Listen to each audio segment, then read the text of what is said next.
not today, again in the lounge. I'm joined by Martin. How are you today? Hello, Nicole. I'm fine, thank you. How are you? I'm pretty good. So we actually just met a few weeks ago at Mobile World Congress, where you showed me Rover, your robot.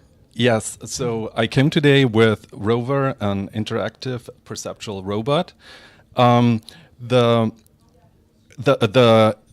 exciting thing about this robot is it's made from off-the-shelf consumer parts, such as the Lego Mindstorm set, the EV3, the latest set, an Intel Ultrabook on the top, and then an interactive gesture camera in the front of it. And right now, the robot has its eye closed, as we can see on the screen.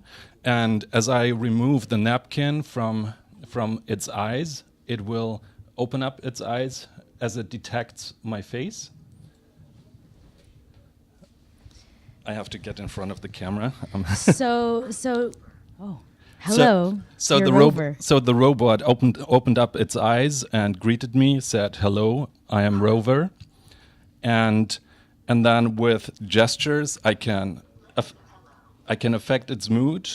I can make it a sad robot or a happy robot. I can have it tell jokes.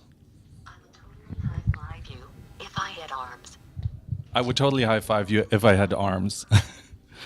So, but the really exciting thing... No, it doesn't want to stop telling jokes anymore. It's just a funny robot. yeah, it's a funny robot. Funny joke-telling robot. It has some fun elements. But the really exciting part is that it's an affordable platform built for components under $1,500. Mm-hmm. And it does actually as much as a sophisticated many $1,000 robot. In my past experience at Technische Universität München, I did research on multiple professional industrial-sized robot platforms that were $250,000 and up. And I developed localization and mapping algorithms for smart home or lab robots.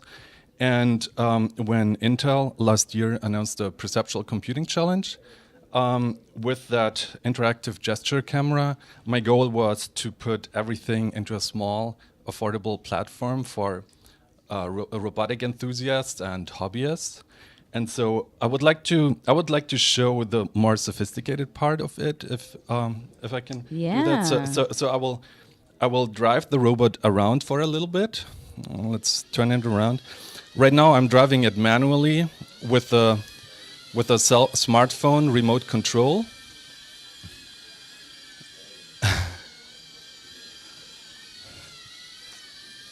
And then, okay, I'll turn it back into the camera. And then as the robot drives around, it actually scans its environment with the 3D depth camera, which we can see here on the screen.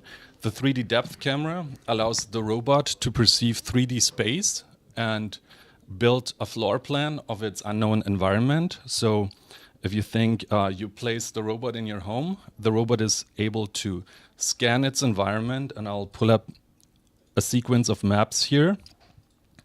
Is that visible on the camera? Okay, so here we see a first scan, a second consecutive scan, and then the third scan, and slowly you see the room, the floor map appear on the screen. So that is the first step towards making smart home automation robots that are capable of carrying out certain tasks. Let's say you want a robot to be able to get your coffee from the kitchen. It needs to know where it is right now, let's say in the living room, and where it has to go to, and how to plan a collision-free path to the kitchen, find and identify a drink, pick it up and bring it back to you to the living room. So this is kind of the thin edge of the wedge for kind of home automation. So we can create an indoor map for all of our robots, our many robots that are going to be living in our house, to be able to navigate around. So you've actually built this with Lego, and an Ultrabook, and then that's the RealSense camera on the front. That's a created 3D depth camera. Yeah. Yes. Correct. It is something similar to the Kinect camera, but smaller, and it just requires a USB power supply, which we can see, a USB plug on the side, which makes it ideal for mobile use. So I can just connect it to the laptop, and the laptop speaks via Bluetooth to the mobile platform base, and this way we have already a smart sensing mobile robot. And so, what did you use? What platform did you use to build the infrastructure? The software infrastructure is based on the Intel RealSense SDK provides the functionality for gesture detection, for facial detection, also facial feature detection to detect the mood of the operator. You can actually detect if somebody is frowning or smiling into the robot. Also, the RealSense SDK provides speech synthesis, telling jokes as one of these examples. Speech recognition, so you can command the robot by voice if you want. And the RealSense SDK requires Microsoft Windows, so it's a Windows platform. Yeah. So this is a prototype that you've built, and where do you see yourself taking it in the future? Like, do you have any plans for Rover? Yes. Well, the platform as it is got quite some interest and excitement at different trade shows that we have been at with Intel and self-organized as well. So there are many robotics enthusiasts around the world who just like to have an affordable platform, and I will provide the open source building instructions for a Lego Mindstorm set to build this platform. And well, the business case that I'm trying to figure out right now is to create a software stack for indoor localization and mapping, and then also for the human-robot interface, for the interactive human-robot interface, and then to provide image processing algorithms.